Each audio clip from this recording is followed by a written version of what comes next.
வணக்கம். முன்னாள் முதல்வர் ரங்கசாமிக்கு ஆதரவாக உழவர்கரை நகராட்சி தலைவர் NSJ ஜெயபால் மற்றும் 12 கவுன்சிலர்கள் ராஜினாமா செய்தனர். முன்னாள் முதல்வர் திரு ரங்கசாமி சட்டமன்ற உறுப்பினர் பதவியையும் காங்கிரஸ் கட்சி அடிப்படை உறுப்பினர் பதவியில் இருந்தும் விலகியதைத் தொடர்ந்து அவரது ஆதரவாளர்கள் தொடர்ந்து ராஜினாமா செய்து வருகிறார்கள். கடந்த 2 நாட்களுக்கு முன்பு புதுச்சேரி நகராட்சி கவுன்சிலர்கள் அனிபால் நேரு, பாஸ்கரன் ஆகியோர் கவுன்சிலர் பதவியை ராஜினாமா செய்தனர். இன்று உழவர்கரை நகராட்சி தலைவர் ஜெயபால் தனது பதவியை ராஜினாமா செய்தார். ராஜினாமா கடிதத்தை உள்ளாட்சித்துறை இயக்குநர் பாலசுப்ரமணியனிடம் இன்று கொடுத்தார். இதனைத் தொடர்ந்து உழவர்கரை நகராட்சி காங்கிரஸ் கவுன்சிலர்கள் மாரிமுத்து, சுந்தர், செண்பகவள்ளி, ராமச்சந்திரன், சித்ரா, லலிதா, முருகையன், ஜெயராம், தாமோதரன், திமுக கவுன்சிலர்கள் நந்தா கலைவாணன், சுயேட்சை கவுன்சிலர்கள் பெரியண்ணன், செல்வம் ஆகிய 12 பேர் தங்கள் ராஜினாமா கடிதங்களை உழவர்கரை நகராட்சி ஆணையர் ராஜமாணிக்கத்திடம் இன்று கொடுத்தனர். மேலும் உழவர்கரை நகராட்சியில் உள்ள ரங்கசாமி ஆதரவாளர்களான 12 கவுன்சிலர்கள் ராஜினாமா செய்துள்ளனர். அதேபோல கீழூர் கிராம பஞ்சாயத்து துணைத் தலைவர் ரேவதியும் பதவியை ராஜினாமா செய்துள்ளார். இதனைத் தொடர்ந்து புதுவை அரசியலில் பரபரப்பு அதிகரித்து வருகிறது. சீன நாட்டில் கடந்த மே மாதம் நடைபெற்ற உலக கண்காட்சியில் இடம்பெற்ற புதுவை அரங்கின் மாதிரி வடிவ கண்காட்சியினை முதலமைச்சர் திரு வைத்தியலிங்கம் திறந்து வைத்தார். சீன நாட்டில் கடந்த மே மாதம் முதல் அக்டோபர் மாதம் வரை உலக கண்காட்சி நடைபெற்றது. இதில் புதுவை சார்பில் அரங்கம் அமைக்கப்பட்டிருந்தது. இந்நிலையில் புதுவை அரங்கின் மாதிரி வடிவம் சுற்றுலா பயணிகள் மற்றும் பொதுமக்கள் பார்வைக்காக ஸ்ரீ அரவிந்தர் ஆசிரம கண்காட்சி அரங்கில் அமைக்கப்பட்டு அதன் திறப்பு விழா நேற்று மாலை நடைபெற்றது. விழாவில் முதல்வர் திரு வைத்தியலிங்கம் கலந்து கொண்டு புதுவை அரங்கின் மாதிரி வடிவ கண்காட்சியை திறந்து வைத்தார். விழாவில் அமைச்சர் மல்லாடி கிருஷ்ணராவ், சட்டமன்ற உறுப்பினரும் புதுவை மாநில திமுக துணை அமைப்பாளருமான திரு SP சிவக்குமார், தலைமைச் செயலர் சந்திரமோகன், பிரெஞ்ச் அரசு தூதர் பியரி போர்னியர், சுற்றுலா சிறப்பு செயலர் பாபு, நகராட்சி தலைவி டாக்டர் ஸ்ரீதேவி உட்பட பலர் கலந்து கொண்டனர். விழாவிற்கான ஏற்பாடுகளை சுற்றுலாத்துறை இயக்குநர் சிவக்குமார் செய்திருந்தார். புதுவை மேலாண்மை கூட்டுறவு மையத்தில் ஆதி திராவிடர் மேம்பாட்டு வரைநிலை கழகம் சார்பில் நடைபெற்ற பாட்கோ IAS பயிற்சி மைய திறப்பு விழாவில் அமைச்சர் கந்தசாமி கலந்து கொண்டு மையத்தை திறந்து வைத்தார். புதுவை மாநிலத்தைச் சேர்ந்த இளங்கலை மற்றும் முதுகலை பட்டப்படிப்பை முடித்து IAS முதுநிலை தேர்வு எழுதும் மாணவர்களுக்கு வழிகாட்டுதலின்படி சிறப்பான பயிற்சி அளிக்க வேண்டும் என்ற நோக்கில் தமிழகத்தில் உள்ள பிரபல IAS பயிற்சி நிறுவனங்களுடன் இணைந்து ஆதி திராவிடர் மேம்பாட்டு வரைநிலை கழகம் பாட்கோ IAS பயிற்சி மையம் என்னும் பயிற்சி மையத்தை துவக்கியது. இதன் திறப்பு விழா புதுவை கூட்டுறவு மேலாண்மை மையத்தில் நடைபெற்றது. விழாவில் அமைச்சர் கந்தசாமி கலந்து கொண்டு மையத்தினை திறந்து வைத்தார். விழாவில் சட்டமன்ற உறுப்பினர்கள் SP சிவக்குமார், ராஜாராமன், கவுன்சிலர் இந்திரா சோமானி, சென்னை மனிதநேய அறக்கட்டளை தலைவர் சைதை துரைசாமி, இயக்குநர் கார்த்திகேயன் மற்றும் அதிகாரிகள் கலந்து கொண்டனர். இப்பயிற்சி மையத்தில் தேர்வு செய்யப்பட்டு 40 மாணவர்களுக்கு பயிற்சி அளிக்கப்பட உள்ளது. புதுவை ஆதி திராவிட மக்கள் முன்னேற்றக் கழகத்தினர் பல்வேறு கோரிக்கைகள் கொண்ட மனுவினை புதுவை நகரமன்ற துணைத் தலைவர் ஜான்குமாரிடம் அளித்து பரிசீலித்து உரிய நடவடிக்கை எடுக்க வேண்டும் என்று கேட்டுக் கொண்டனர். புதுவை துப்புராயப்பேட்டை மற்றும் வம்பாக்கீரப்பாளையம் பகுதியில் தெருக்கள் மற்றும் வாய்க்கால்களில் குப்பைகள் வாராமல் இருப்பதால் நோய் பரவும் அபாய நிலை உள்ளது.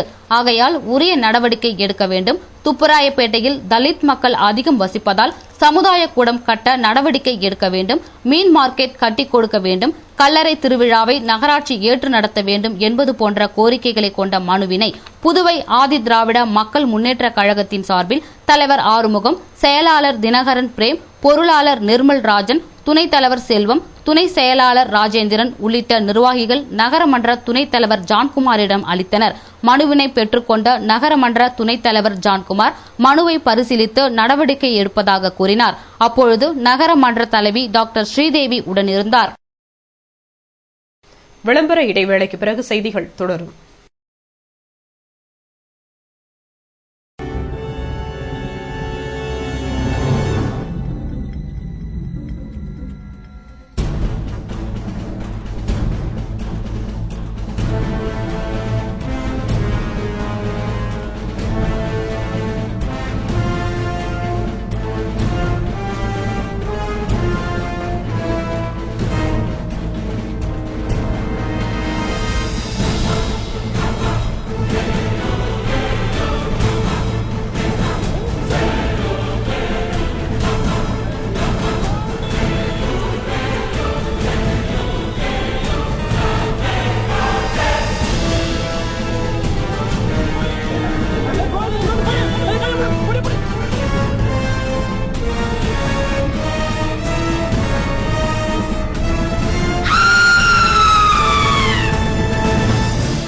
அனுபவ பயிற்சி தான் நினைவில் அழியாத பயிற்சி. அதனால் கவனக்குறைவை போக்கவும் இது போன்ற அனுபவ பயிற்சி தான் வேண்டுமா? நினைவில் நிறுத்துங்கள்.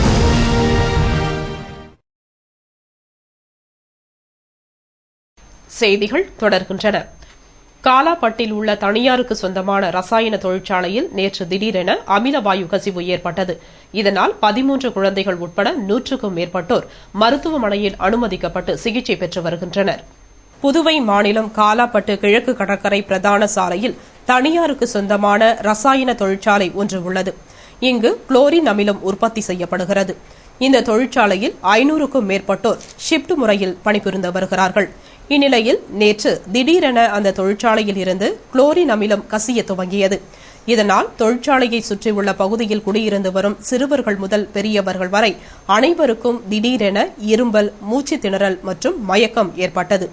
இதனால் அவர்கள் அனைவரும் அருகில் இருந்த காலாப்பட்டு பிம்ஸ் மருத்துவமனை மற்றும் புதுவை அரசு மருத்துவமனைக்கு சிகிச்சைக்காக அனுப்பப்பட்டனர். இதுகுறித்து தகவல் அறிந்த தீயணைப்புத் துறையினர் உடனடியாக அங்கு விரைந்து வந்து வெளியே கசிந்து கொண்டிருந்த அமில வாயுவை தடுத்து நிறுத்தினார்கள். இந்த கசிவு காரணமாக தொழிற்சாலை முழுவதும் இருந்த மரங்கள் மற்றும் அந்த பகுதியில் இருந்த அனைத்து மரங்களும் எரிந்து கருகிவிட்டன. இதனிடையே அப்பகுதி மக்கள் தொழிற்சாலையை முற்றுகையிட்டு உடனடியாக தொழிற்சாலையை மூட வேண்டும் என்று கோஷமிட்டனர். இந்நிலையில் அங்கு வந்த காலாப்பட்டு போலீஸ் இன்ஸ்பெக்டர் வேலவன் மற்றும் போலீசார் பொதுமக்களை சமாதானம் செய்தனர். இதனிடையே இதுபற்றி தகவல் அறிந்த அமைச்சர்கள் வல்சராஜ், ஷாஜகான், கலெக்டர் ராகேஷ் சந்திரா, புதுவை சிறப்பு செயலர் தேவநிதிதாஸ், துணை கலெக்டர் ஜவஹர் மற்றும் அரசு அதிகாரிகள் அந்த தொழிற்சாலைக்கு விரைந்தனர். பின்னர் அவர்கள் தொழிற்சாலைகளுக்குள் சென்று அமில வாயு ஏற்பட்ட இடத்தை பார்வையிட்டனர். அதன் பிறகு அங்குள்ள அதிகாரிகளிடம் எவ்வாறு கசிவு ஏற்பட்டது என்பது குறித்து விசாரித்தனர். பின்னர் வெளியே வந்த கலெக்டர் ராகேஷ் சந்திரா அங்கு கூடியிருந்த மக்களிடம் 144 தடை உத்தரவு போடப்பட்டு இந்த தொழிற்சாலை தற்காலிகமாக மூட உத்தரவிடப்பட்டுள்ளது. மேலும் பொதுமக்களுக்கு நிவாரணம் வழங்க நடவடிக்கை எடுக்கப்பட்டுள்ளது என்று கூறினார். அதுக்கு மேல் சட்டப்பூர்வமாக என்கொயரி நடத்தப்பட்ட உடனடியாக அந்த சட்டப்பூர்வமாக என்கொயரிக்கு பிறகு மறுபடி என்ன நடவடிக்கை எடுக்கப்படுமோ எடுக்கணும். பாதிக்கப்படுவதற்கு அவங்களுக்கு நிவாரணம் கொடுக்கப்படும். பின்னர் போராட்டத்தில் ஈடுபட்ட பொதுமக்கள் கலைந்து சென்றனர். இதனைத் தொடர்ந்து மருத்துவமனையில் அனுமதிக்கப்பட்டு சிகிச்சை பெற்று வருபவர்களை அமைச்சர்கள் வல்சராஜ், ஷாஜகான் ஆகியோர் பார்வையிட்டு ஆறுதல் கூறினார்கள். அதனைத் தொடர்ந்து முதல்வர் திரு வைத்தியலிங்கம் அரசு மருத்துவமனையில் அனுமதிக்கப்பட்டுள்ளவர்களை நேரில் சென்று பார்வையிட்டு ஆறுதல் கூறி தகுந்த நடவடிக்கை எடுக்கப்படும் என்று கூறினார். இதேபோல பாதிக்கப்பட்டவர்களை முன்னாள் முதல்வர் திரு ரங்கசாமி நேரில் சென்று பார்வையிட்டு ஆறுதல் கூறி நலம் விசாரித்தார். இதேபோல உருளியன்பேட்டை சட்டமன்ற உறுப்பினர் திரு சிவா அரசு மருத்துவமனைக்கு வந்து அங்கு அனுமதிக்கப்பட்டு சிகிச்சை பெற்று வருபவர்களை பார்வையிட்டு ஆறுதல் கூறி நலம் விசாரித்தார். மேலும் உடனடியாக நடவடிக்கை எடுக்க அரசினை வலியுறுத்துவதாக கூறினார். நேற்று நடந்த இச்சம்பவத்தால் புதுவையில் பெரும் பரபரப்பு ஏற்பட்டது. என் பேர் கமல்ராஜ். நாங்கள் வெள்ளாணி மோஸ்ட்ல பீச்சிங் பவுடர் வாசனை வந்து இருந்தது. அப்போ நாங்கள் எல்லாம் என்னடா பீச்சிங் பவுடர் வாசனை வருதுன்னு நாங்கள் அப்படி போனோம். அடுத்தது பார்த்தா அப்புறம் அந்த கேஸ்லேருந்து ஒரு மாதிரியா வாசனை வந்து எல்லாம் தும்பி வாஞ்சி எடுத்துருந்தாங்க. அப்புறமா எல்லாம் ஓடினாங்க. அப்புறம் வீட்டுக்குள்ள போய் உக்காந்து மோஸ்ட்ல கதவு போட்டின்னு உட்காந்தா அப்போ கூட கேஸ் நடத்தம் வந்துனே இருந்தது. இருமினே இருந்தால் வாஞ்சி எடுத்துருந்தோம். அப்புறமா ஹாஸ்பிட்டலுக்கு போனாங்க. எங்களுக்கு நான் சாப்பாடு செஞ்சுக்கின்னு இருந்தேன் சார். சவுல சாப்பாடு செஞ்சுக்கின்னு இருந்தேன். அப்படியே நெடி வருது. வீட்டு உள்ளே புகையே வந்து போச்சு சார். வீட்டு உள்ளே எல்லாம் கூரை வீடு எங்கள் வீடு சார். அப்படியே நெடியும் தும்பலும் இரும்பிக்கின்னு வெளியே ஓடி வந்தான் கத்திக்கின்னு சார்.